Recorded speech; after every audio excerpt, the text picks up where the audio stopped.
na dito sa Ilocos, oh. Hindi ko rin alam. Basta Nakalagay doon. may leon. Ilocos, oh. Good morning guys, bahala yan. Nandito tayo sa Abra ngayon. Ito, tips para doon sa mga hindi pa alam kung paano gagamitin yung exhaust brake. Saan ginagamit yon, paano nga ba ginagamit yon, anong trabaho nun.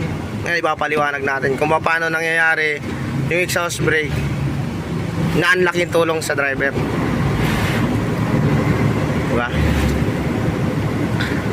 Hanap tayo ng palusong mamaya para ipakita sa inyo kung paano nangyayari yon, paano ginagawa yon, at saan ginagamit yon. Kasi nga sa mga gusto matuto na mga truck driver, marami pang hindi ganong nakakaalam. Ngayon mapaliwanag natin para kahit paano may tulong sa inyo, konting share, diba? Diba sir? May share natin sa kanila, oh. Kasi tulad dito, Banggit Abra, pagpapunta ka puro pakyat, ngayon pag pauwi ka puro palusong pa. Doon natin magagamit yan sa mga palusong na hindi tayo dapat panay preno ng preno. May papaliwanag natin. Hanap tayo ng palusong paano ginagamit yan.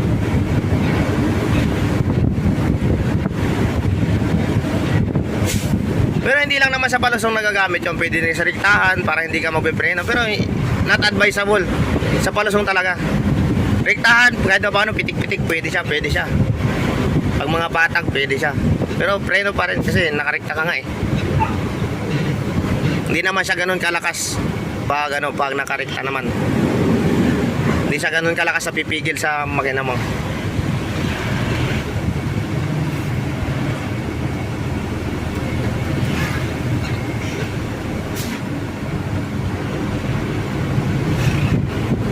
Yan kasi yung tinatawag na engine brake pag naka-exhaust ka. Mismong makina yung dadahan-dahan na iikot para pigilin yung takbo. Hanap lang tayo ng palusong. Ganda dito guys, oh. Grabe. At paano, nakaservice na ako, nakapasyal pa ako.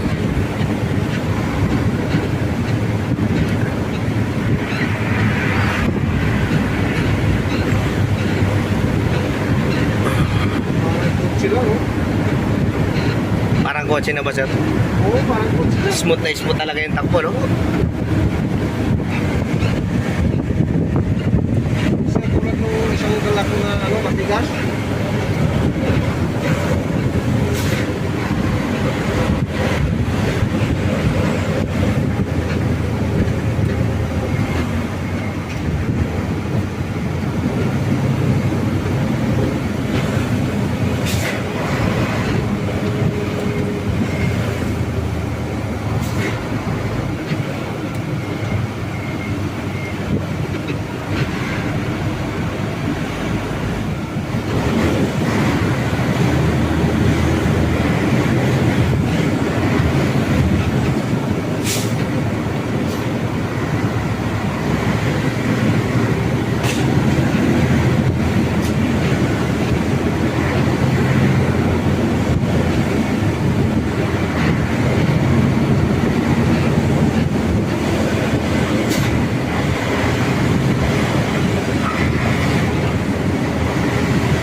Bale, ito na. Nakahanap na tayo ng magandang spot. Bale sa palusong. Yan. Ang gamit ng exhaust brake, dapat naka-low gear ka. It's either naka-third gear ka, o kaya kung mabigat talaga yung load mo, naka-second gear ka. Para hindi ka panay nakapreno. Di ba? Kasi pag panay-panay ka nakapreno, mag-iinit yung gulong ngayon. Pag nag-iinit yung gulong niyan, doon na ngayon dadahan-dahan lulubog yung preno mo hanggang sa walang kapit na yan. Di ba? Kaya ang gamit ng exhaust brake, bali naka-low gear ka, tapos pipitikin mo yun doon. Magsisignal naman yan, yan. Tapos pag naramdaman mo na parang nag-engine brake na, yun na. Doon na ngayon papasok yung ginawag na exhaust brake. Naka-engine brake ka yan. Yung makina mismo yung nagdadala ng takbo. At least hindi ka nakadampi ng preno niyan. Kasi mabagal yung takbo mo pababa nun eh. Pero iba-iba, may iba-ibang switching ng ng exhaust brake. Sa Isuzu may pakalabit lang, ito paunahan. Isa alamin niyo muna kung paano ginagamit yung exhaust brake. Bago kayo sasampa ng sasakyan nyo, alamin nyo paano ginagamit yung exhaust brake. Tsaka yung iba, naka-maxi na dito. Maxi, ito handbrake pa eh. Kung sakasakali lang kailanganin ng mga ganon, yun, ang laki tulong nun, naka-exhaust brake ka, naka-maxi ka, kahit paano, yung takbo mo, pag alanganin talaga na mawalan ng preno, hindi ganon kabilis. Diba? Pero saka na yung maxi, saka natin papaliwanag yun. Sa exhaust brake, ganon yung paggamit nun. Naka-low gear ka, naka-third gear o kaya second gear, tapos kakalabitin mo yun. Pag kalabit mo ngayon, medyo uugong yung makina, mag-engine brake na yan, naka-engine brake na yan. At least hindi ka nakapreno ng nakapreno niyan. Ano sir, yung pag inon ko yung itong ito? Apo. Ito exhaust brake. Ano yung naka-connection sa Naka-connection sa air tank yan eh. air tank Patungo sa sa doon sa exhaust. exhaust ng makina. Sa tambutso, oh. Bale. Nagko-control talaga sa makina. Oo, pag switching mo ngayon, Kinokontrol ng doon, makina. di ba bilog yung tambutso? Oo. May haharang doon ngayon na butterfly. Haharangan niya ngayon yung usok. Kaya babagal yung takbo. Kasi yung usok hindi makalabas ng todo eh. Kaya nagkakaroon ng engine brake. Pero ano yan, na kumakabit din ng preno yan sa kusa? Hindi. Wala siyang connection sa preno. Oo? Hindi. Bali, ano lang talaga. Makina lang yung pababagalin niya. Hindi sa di ba pag nag-change gear ka, nag-low gear ka, yun ang nalimitan ng ng engine brake. Opo. Engine brake na yon sa atin pag nag-low gear, pag walang exhaust brake, di ba? Ang exhaust brake. Pero mas malaking tulong pag may exhaust brake, lalo niya pababagalin yung ikot ng makina. Pag nag-exhaust brake. Kasi di ba pag naka-low gear tayo tapos nakapalusong, medyo tulong na, naka-engine brake na, di ba? Ngayon pag nag-exhaust brake ka, lalong pababagalin yung ikot ng makina. Kaya lalong mahina yung takbo mo, hindi ka bubulusok ng tulad ng naka-neutral. Tapos pare-preno ng preno kasi delikado yun pag panay-preno ka ng preno. Lalo pag palusong, mag-iinit yan. Oras na nangamoy yan. Doon ka na ngayon makakaramdam na parang, ba't ganun yung pedal ko dating dampi lang, ngayon lumulubog na yung tapak ko. Eh, di ba? Kasi, ang laking tulong yan. Lalo pag mabibigat yung load. Naka-exhaust brake ka, tapos kahit pa paano, pag kailangan na talaga magpreno, dampi konti. At least dampi ka lang, hindi yung, hindi puro preno yung kasi ganyan kalamitan yung mga biyahe na mga puro palusong. Crack yung mga mga brake drum na yan. Nagbibitak yan sa sobrang init. Lining. Lining, brake drum, bitak yan. Ito nasusunog eh. Nasusunog, marami na ako nakita niyan kasi nga Sunog yung gulong.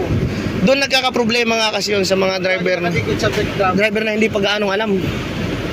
Ngayon, ang ginagawa nila, siyempre, kala nila maliit lang, preno ng preno. Preno. Ay, kahit anong preno natin, mag-iinit pa rin yan katagalan kasi nga, palagi nakakontak na sagad ng preno palagi. Eh kung mabigat yung load mo, kakaroon ng friksyonan, mag-iinit yun. Kaya kahit pa paano, pag nag-exhaust brake ka, babagal talaga yan. Kaya ang laking tulong yan kung sakasakali na huwag kayong mabiyahe na walang exhaust brake. Kaya naman nga, pero sabi ko nga sa mga palusong, medyo doon ka magkakaproblema niyan. Sa mga palusong. Kaya kahit pa paano, pag walang exhaust brake, pacheck nyo na kaagad. magnetic valve lang yan doon sa ilalim, tapos linya ng hose, butterfly, okay na yan, bale ganun lang yung linya yan. Galing tangke, magnetic valve, pero mekaniko na nakakaalam doon. Isa, wag kayo mabiyahe pag may mga palusong na daanan nang walang exhaust brake. Apakita namin sa inyo ha. Ngayon naka-pre kami, ngayon pag nag-exhaust yan, uugong. Diba? Naka-logger, dahan-dahan lang yan. Hindi ka panay preno, di ba? Hindi ka naka-preno. Oh, hindi ka naka-preno. Bali yung takbo mo, 40, mabagal lang siya. Oh, di ba? Dahan-dahan lang. Kaisos yan. Pero pag nirelease yan, bibilis ng konti yan. Kasi nga hindi na naka-exhaust eh. Pero kahit paano ka engine brake pa rin. Pero pag mabigat kasi doon yung usapan nun eh. Pag mabigat yung load, mas lalong may kakayanan na itulak yung buong sasakyan. Kailangan mag-ano pa. Exhaust brake ka kasi uugong konti yan. Pag ugong yan, yun, naka-engage na yan, babagal yung takbo yan. Yan. Ganyan yung trabaho ng exhaust brake. Bali, kakambyo mo ng ulitin ko ha. Naka-logger, tapos kalabit ng exhaust, pagpababa, yan. Yan na. Naka-exhaust brake ka na yan. Pag naramdaman mo na parang umugong yan, naka-exhaust brake na yan. Bali, kahit pa paano, dampi-dampi ka na lang sa preno. Di ba? Tik-tik lang. Preno. Hindi ka na ganun kahirap na magpa-preno ng preno. Yan lang. Sa susunod, paki-share na lang nito, tsaka subscribe para kahit pa paano maraming mga gustong matuto pa mag-drive ng truck, matuto rin sila. Diba? Tsaka ang laking tulong nun sa safety. At least alam nila kung paano ginagamit yung exhaust brake. Diba? Yun lang. Gusto mo